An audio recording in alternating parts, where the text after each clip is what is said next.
買新屋咧，最大嘅開支咧就係要預留一筆預算去整後院。咁而整後院嘅費用咧，就視乎翻你嘅後院嘅面積有幾大啦，同埋你嘅設計係點嘅。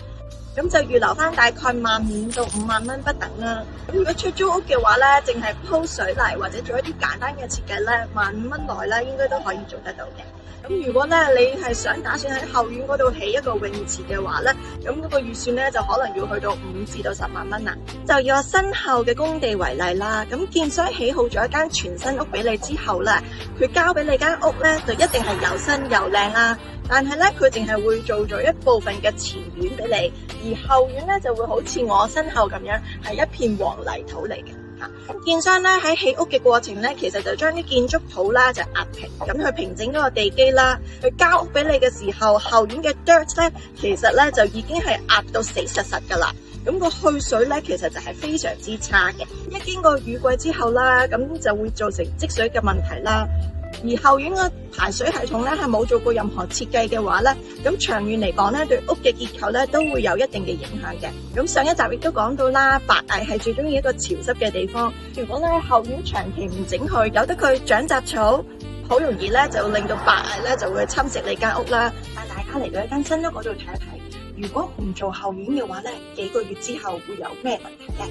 跟住我一齊嚟探討。咁一入到嚟咧，Side呢度咧已經係好難行啦，亦都有好多雜草啦。咁咧有啲 builder 咧，佢會做咗少少嘅去水位嘅，做一個 drain 嘅。咁但係好快咧就會俾啲雜草咧覆蓋晒啦。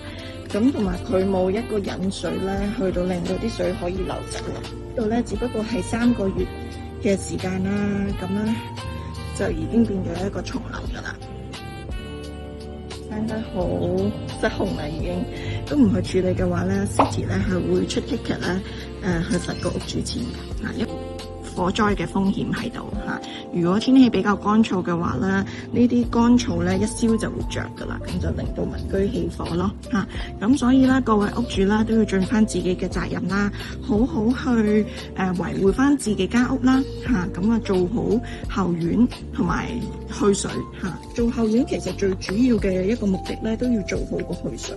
咁做後院設計啦，好多人咧都會先諗咗咧用乜嘢材料先嘅，無論係用水泥啦、假草、真草、rocks 或者 paver 都好。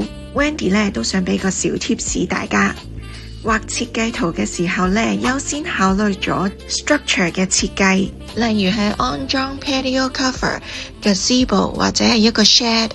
額外嘅可能係一個籃球架啦，或者係 garden bed。咁呢一啲咧 structure 嘅設計咧，就係優先考慮咗落個設計圖度先。第二點咧，就係要知道咧工程人員去點樣幫你按住個地勢去做好一啲嘅 drainage 嘅嚇。啱啱講到啦，其實排水系統咧係做後院嘅一大關鍵嚟嘅。一般嚟講咧，做水泥個標準咧就係4寸厚啦。咁水泥底咧就係鋪咗一啲沙泥石去平整個地基。咁你亦都可以按住預算啦，去要求師傅幫你落鋼筋嘅嚇。咁鋼筋個造價會更加高啦，咁但係就會係最耐用同埋穩固咯。咁如果預算比較低啲嘅話呢，其實落鐵網呢都係可以嘅。另一點比較多人忽略嘅呢，就係個 irrigation system 啦。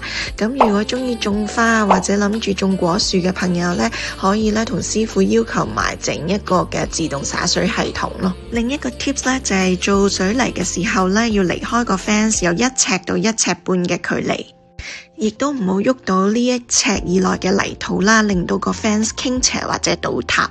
呢個設計特別喺 side yard 嘅位置啦，會幫助到去水啦，而冷氣機周邊嘅水泥呢，盡可能低過冷氣機嘅底座，避免落雨嘅時候積水。有一啲買咗 corner lot 嘅客人咧，會希望將個 side fence 咧就 extend 出一啲，令到入屋嘅 entryway 或者係個 side yard 啦就闊一啲，好用一啲嘅。咁做呢個 extension 之前咧 ，Wendy 會建議大家去同 City 了解翻一下對 property line setback 嘅限制嘅。一般嚟講咧，都會有3至5 feet 嘅 setback 限制㗎。